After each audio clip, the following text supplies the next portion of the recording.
प्यारे बच्चों नमस्कार। देखिए अर्धवार्षिक परीक्षाएं आपकी जारी हैं। अक्टूबर माह चल रहा है और इस अक्टूबर माह में आपकी अर्धवार्षिक परीक्षाएं, जिन्हें आप quarterly exam, half yearly exam कहते हैं, जिन्हें आप छमाही की परीक्षा कहते हैं, तो ये छमाही की परीक्षा में जो पेपर्स आ रहे हैं मुझे बच्चे भेज रहे हैं, तो मैं आपको दिखाने की कोशिश करता हूं। ये कक्षा 12 का इंग्लिश का पेपर है। अब चूंकि इंग्लिश हमारा सब्जेक्ट नहीं है तो पता नहीं क्यों यहाँ पर 90 का पूर्णांक किया गया है, चूंकि पूर्णांक आपका 100 का होना चाहिए, समय 3 घंटे 15 मिनट का होना चाहिए। अब ये मानक किस हिसाब से पेपर बना है मुझे नहीं पता, पर मैं आपको दिखाने की कोशिश करूंगा। हो सकता है यहाँ से तमाम प्रश्न आपको आपके पेपर में मिल जाएं। कोशिश करूंगा मैं सारे पेपर्स को समझाने की। देखो, वैसे तो आपका सेक्शन ए आता है। देखो, अगर मानक के अनुसार जैसे बोर्ड में पेपर आते हैं, बोर्ड के पेपर आपके कैसे आते हैं अब वो जानने के लिए modelpaper.info हमारी वेबसाइट है। इस पे आप जाएंगे modelpaper.info पे, ठीक है।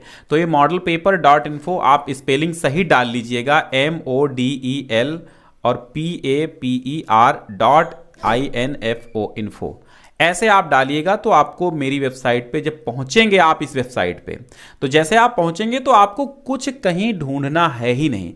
modelpaper.info डालेंगे और ऊपर की लिंक पे क्लिक करेंगे, होम पेज पे पहुंच जाएंगे डायरेक्ट। और जब पहुंचेंगे वहां पे तो आपको क्लास 9, 10, 11, 12 लिखा दिखाई देगा। 12 के सारे पेपर जितने भी हैं, वो चाहे इंग्लिश हो, हिंदी हो, फिजिक्स हो, केमिस्ट्री हो, मैथ हो, जो भी हैं, सारे पेपर जो बोर्ड के मानकानुसार हैं वे आपको वहां पर उपलब्ध मिल जाएंगे। सेम उसी कंडीशन में, सेम वैसे ही आने हैं, उसी पैटर्न 2023 पर आधारित हैं। और ये वेबसाइट समर्पित है आपके यूपी बोर्ड के ओनली मॉडल पेपर पे। तो आप जो भी इस वेबसाइट पे मॉडल पेपर ही आपको मिलेंगे, केवल यूपी बोर्ड के ही मिलेंगे, ठीक है। तो हर संभव मदद की मुझे प्रयास है, मैं करता रहता हूं। सबसे पहले देखो, पहले तो ये मानक के हिसाब से पेपर है नहीं, लेकिन अब ये है population problem in India, online classes और how to make good health. इस पे आप ये 3 आर्टिकल यहाँ पर आए हैं। चूंकि ये आर्टिकल जो है इम्पॉर्टेंट हैं, तो मैं चाहूँगा कि पॉपुलेशन प्रॉब्लम इन इंडिया ये बहुत अच्छा ऐसे आर्टिकल आपके लिए हो सकता है। तो 100 से 150 शब्दों में लिखना है, तो ये तो खैर है। ऊपर तो अनसीन पैसेज आने चाहिए थे, अपठित गद्यांश जिन्हें आप बोलते हैं। How to make good health है, ऑनलाइन क्लासेस पे आर्टिकल आ सकता है, तो ये अच्छा है, तैयार कर लेना आप। फिलहाल मैं रेकमेंड करूंगा पॉपुलेशन पे आप जरूर तैयार कीजिएगा। फिर write a letter to your principal of your college complaining against the shortage of books in your college library. ये आपका लेटर एप्लीकेशन हो जाएगा। और एक आपको एडिटर को पत्र लिखना होगा, write a letter to editor. तो एक एडिटर को और एक एप्लीकेशन याद कर लेना प्रिंसिपल को कैसे लिखा जाता है। तो इन हिसाब से आपका जैसा भी आता है आप लिख दीजिएगा। फिर सेक्शन बी में ग्रामर आ जाता है। सेक्शन बी ग्रामर में क्या आता है, देखो पहले तो section A writing section, section A. तो राइटिंग में तो आपका अनसीन पैसेज भी आता है, ठीक है, क्योंकि बोर्ड का पेपर कैसा है मैं दिखा देता हूं आपको। फिलहाल अभी उपलब्ध नहीं, लेकिन मैं आपको ऑलरेडी इंग्लिश क्लास 12 का ऑलरेडी मॉडल पेपर दे चुका हूं, वो आप देख लीजिएगा। और जो भी बोर्ड 2023 के लिए मॉडल पेपर देगा वो भी मैं आपको दूंगा, ठीक है। हाँ, तो ग्रामर सेक्शन में आपको डायरेक्ट इनडायरेक्ट तैयार कर लेने हैं। बहुत अच्छा डायरेक्ट इनडायरेक्ट जरूर आते हैं, ठीक है। और फिर combine any one, compound sentence, complex sentence, passive voice, comparative degree और करेक्शन वाला सेंटेंस आता है, ये है। और फिर आपका दिखेगा एक सिनोनिम्स आता है, और फिर सिनोनिम्स वाला, फिर आपका एंटोनीम आया है, फिर आपका क्या आया है, वन वर्ड सब्स्टिट्यूशन आया है ना, following word sentences your on so as to bring out the difference in their meanings clear, do any one।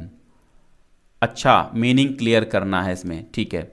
In the following questions choose the most suitable one word. अच्छा, one word substitution, that can not be read, जो पढ़ नहीं सकता है, ठीक है।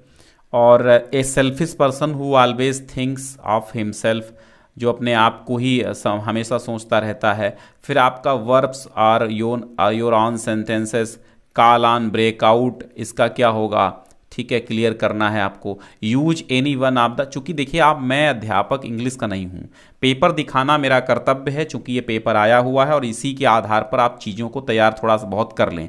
बाकी ऐसा ही पेपर आएगा, ये कोई दावा नहीं है, ये किसी विद्यालय में हुआ है पेपर, वो मैं आपको दिखा रहा हूँ। तो इसके क्वेश्चंस आ सकते हैं, लेकिन सेम यही पेपर आएगा ऐसी गारंटी कोई भी नहीं ले सकता। तो मेरा जो कर्तव्य मैं कर रहा हूं, आपका क्या कर्तव्य है आपके पिता के प्रति, आपके परिवार के प्रति, आपके प्रति, आपकी लाइफ के प्रति, वो आप समझिए। Use any one of the following items, अब ये आइटम्स फ्रेजेस भी आपके आए हैं। फिर मुंशी प्रेमचंद एक ट्रांसलेशन आएगा 5 नंबर में। फिर आपका लिटरेचर सेक्शन में फ्लेमिंगो प्रोज से देखिए क्वेश्चन आए हैं। कुछ क्वेश्चन आपको 4-4 नंबर के हैं और कुछ आपके 1-7 नंबर का लिखने को आएगा, यानी लॉन्ग एंड शॉर्ट तभी क्वेश्चन। देखिए हमारी वेबसाइट ज्ञानसिंधु पर सॉल्यूशंस पड़े हुए हैं इंग्लिश के, तो आप ऐसे सर्च करेंगे चैप्टर 7, चैप्टर 5 इंग्लिश क्लास 12 ज्ञान सिंधु क्लासेस, तो आपको मिल जाएंगे चैप्टर सॉल्यूशन। ठीक है, पूरा सॉल्यूशन पड़ा हुआ है, तो आप अगर आपको किसी क्वेश्चन का सॉल्यूशन नहीं मिल रहा है, आपके पास गाइड नहीं है, तो वहाँ पे सॉल्यूशन आप पा सकते हैं ज्ञानसिंधु पे। ठीक है, बाकी पेपर के लिए तो modelpaper.info है ही। ठीक है, तो डिस्क्राइब द लाइफ, हाँ ये देखिएगा। फिर आपके आंसर आएंगे, क्वेश्चन आंसर, ये 7 नंबर में एक करना होगा। फिर पोइट्री आपका आएगा। पोइट्री में आपको एक पोएम दिया होगा 4 लाइन का, और 4 लाइन के पोएम के नीचे 3 क्वेश्चंस होंगे, तो ये भी याद करना। और सेंट्रल आइडिया जरूर याद कर लेना, my mother at 60 and elementary school classroom in a slum keeping quiet, तो ऊपर की 2 याद कर लो, यही काफ़ी मुझे लगता है। विस्तार सप्लीमेंट्री रीडर से आपका 40 वर्ड में आपके 2 क्वेश्चंस आएंगे, और फिर एक बड़ा क्वेश्चन आपका आएगा लॉन्ग वाला। फिर आपके एक और ये प्रश्न आएंगे, answer of any one of the following. ठीक है, एक लॉन्ग भी आपको करना होगा। तो इस प्रकार आपका ऐसा पेपर है, ऐसा आप इसके हिसाब से थोड़ा सा पढ़ लें, और बाकी ये सारे पेपर आपकी PDF मिल जाएगी, और मैं टेलीग्राम पर ये PDFs का लिंक डाल दूंगा, वहाँ से सारी PDF आप डाउनलोड कर पाएंगे। ओके, चलिए बहुत बहुत शुक्रिया।